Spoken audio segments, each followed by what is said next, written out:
TS of ovary. We are going to learn about the TS of ovary, in short, transverse section of ovary. So what are the structures, what are the regions that are present inside the ovary? So let us start. So ovary, it is the TS of ovary, it is divided in two regions, divided in the cortex, outer part cortex, and inner to it have medulla, that is the inner part. So this outer dense compact structure, it is called as cortex, inner fluidy substance referred as a medulla. Then this cortex shows the developing follicle. In the cortex region, it will show the different stages of the developing follicles, and that follicles are going to develop into the ovum. In medulla, there is a presence of stromal tissue. That stromal tissues contains blood vessels and limbs. So let's see in the diagram. It is connected with the fallopian tube, that ovary. It have the ostium 1 entry that helps in the entry of blood vessels and lymph.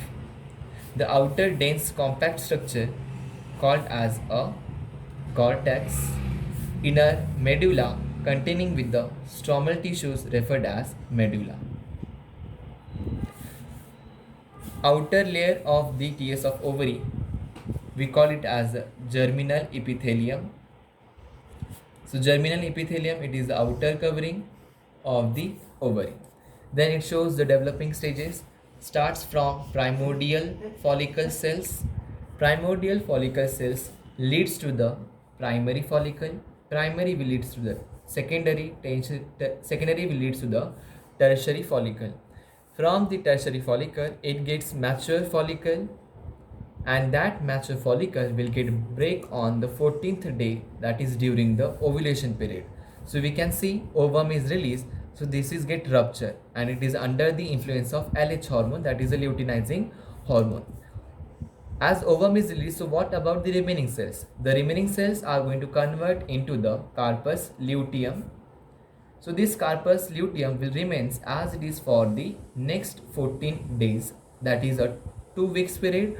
In between that, it maintains the progesterone and estrogen level. It means it acts as a temporary endocrine gland, progesterone and estrogen. But suppose if fertilization is not going to occur, it means we don't require progesterone, estrogen. So at that time, this corpus luteum will get converted into the whitish scar-like structure referred as a corpus albicans.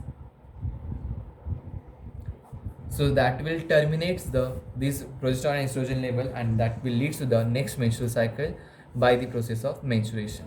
And inside the medulla region, there is a stromal tissues are present, there is a high network of blood vessels and lymph. So it is total about TS of ovary. So let's quickly summarize.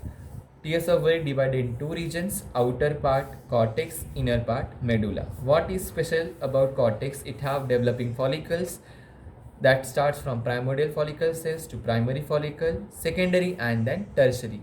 That leads to the mature follicle, and then it leads to the ovulation on 14th day. By the remaining cells, it form corpus luteum, and that corpus luteum get after some days converted into the corpus albicans. In the inner medullal tissue, it have the blood vessels. Here the ovarian ligament is also present for attaching that ovary to the abdominal cavity. Thank you.